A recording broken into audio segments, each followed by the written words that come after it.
임강현 청장님, 예. 당에 계실 때 월급봉투 방위대 예. 활동하던 모습이 선합니다. 예.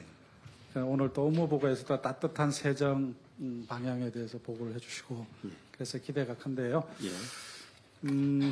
우리 소상공인 자영업자 특히 생계형 체납자 예. 재기 지원에 대한 내용이 좀 들어있더라고요. 예. 관련해서 좀 질문을 드려볼게요. 지금 폐업자 2024년도에 폐업 신고한 사람들이 역대 처음으로 100만 명을 넘었었지 않습니까? 예. 근데 그 중에서도 사업 부진이 50% 가까이 되고 또 그 중에서 소매 음식업이 한 45% 정도 돼요. 그러니까 이제 폐업자 중에서 소상공인들이 대부분이 이 되게 어려운 위치에 있는 분들인 것 같아요. 그래서 이분들이 국세 체납액을 한번 이거는 이분들만의 문제는 아닌데 최근까지 이제 누계 체납액이 100조 원 정도 되고 체납제가 333만 명. 근데 그 중에서 보면은 이제 정리가 보류돼 있는 체납 정리가 보류돼 있는 분들이 한 82.5% 정도 되네요. 네. 근데 이 정리 보류라는 게 뭘 의미하는 거죠? 이 재산이나 이런 걸로 해서 저희가 이제 공부상 저희가 가지고 있는 자료상으로는 실질적으로 재산이 거의 없어서 이 체납이 정리될 가능성이 없다고 그래서 체납 정리 작업을 보류시킨다는 그런 의미입니다. 그러니까 사실상 이게 뭐 좀 납세가 쉽지 않은 예, 체납 정리가 쉽지 않은 그런 사람들. 예. 그러나 매년 2회 이상 재산 조사는 실시를 하고 있는 거죠. 그렇습니다. 그러니까 행정 비용은 계속 들어가고 있는 거잖아요. 예. 그리고 국세 체납액을 보면은 세 규모별로 보면은 500만 이하가 거의 뭐 46% 정도 되고 1000만 원까지를 보면은 둘을 다 합치면은 거의 뭐 60% 가까이 돼요. 세목별로 보면은 부가가치세가 27%, 소득세가 28%. 근데 보니까 또 가산금이 한 25% 정도 됩니다. 예. 그러니까 이렇게 부가세가 이렇게 높다라는 거는 아까 말씀드렸던 소상공인 쪽하고도 연결이 상당히 많이 되고 있다라는 그런 자료가 되는 것 같아요. 예.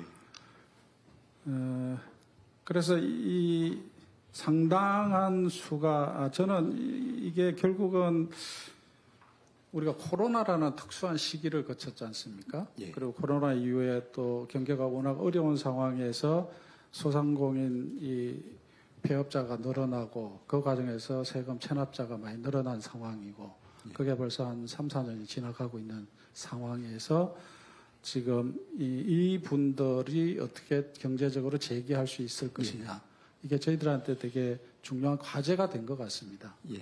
그런 점에서 아까 생계형 체납자의 예. 재기 지원이라는 정책 방향을 말씀하신 거잖아요. 예, 그렇습니다.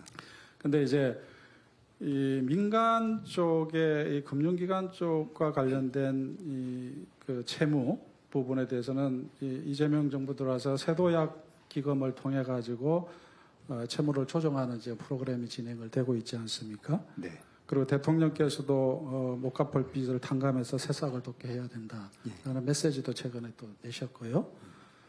근데 문제는 이 세도약 기금 이런 것들은 이제 사적인 채무 조정에 해당이 된다고 보여지는데 이것도 보면은 결국은 세금은 해당이 안 되잖아요. 예. 그죠? 예. 그다음에 이제 법원을 통해서 개인 해상이나 개인 파산이나 이런 제도를 통한 것도 사실상 세금이 해당되는 건 아니잖아요. 예. 자, 그래서 그러면은 이 생계형 체납자들이 그 경제적 재기를 어떻게 도와줄 것인가? 세정 당국의 입장에서 예. 보면은 제가 볼 때는 결국은 과거의 체납액을 이렇게 소멸시켜주는 것을 적극적으로 검토해야 되는 거 아니냐. 예. 저는 그런 생각입니다. 그래서 과거 사례를 보니까 이명박 대통령 때도 그런 사례가 있고 예. 문재인 대통령 때도 소멸시킨 그런 예. 사례가 있더라고요. 예. 어떤가요? 우리 예. 그 의원님 말씀에 적극 공감을 하고요.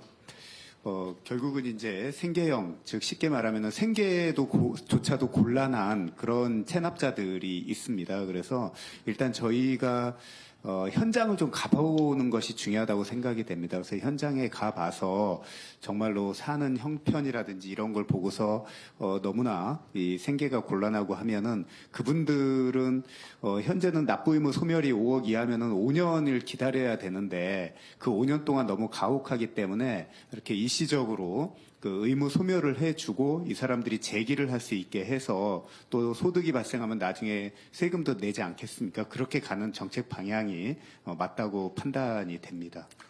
예, 이제 국세 차원에서도 그런데 지방세 차원에서도 보면은 성남시나 경기도, 서울시에서도 그런 2015년, 19년, 2011년 이렇게 또 그런 사례들도 있더라고요. 예. 그래서 어차피 이번에 국세 체납 관리단을 운영하시잖아요. 예. 물론 악질적인 체납자들로부터 세금을 받는 것도 매우 중요하지만 예. 이번 국세 체납 관리단을 통해서 예. 이런 생계형 체납자들을 잘 구분해서 예. 그들에게 경제적인 재기 지원을 할 수 있도록 도와주는 것. 예. 이게 제가 볼 때는 청장께서 이번에 이 신임 청장으로 오셔가지고 해야 될 중요한 과제이기도 하다. 예. 따뜻한 세정의 예. 핵심 내용이 될 수 있겠다. 예. 그런 생각이 들고요. 예.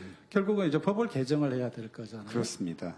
이번에 법 개정안을 통과시켜서 당장 할 수 있는 준비를 해 주실 필요가 있는데 의지가 예. 어떠신가요? 아, 예. 저희도 그 투트랙으로 해서 이렇게 생계곤란형 체납자는 재기 기회를 주고, 그 다음에 이제 그 재산을 은닉한 그 악의적 그 고액 체납자에 대해서는 저희가 끝까지 추징을 할 겁니다. 그리고 아까 말씀드렸듯이 이 체납의 그 납부 의무 소멸은 법 개정이 필요하기 때문에 이 조특법 개정에 대해서 의원님께서도 발의를 해놓으신 걸로 알고 있는데요. 그 부분이 꼭 통과돼서 이 어려운 분들한테 좀 그 단비 같은 그런 소식이 갔으면 좋겠습니다. 네, 수고하셨습니다. 예, 마무리하십시오.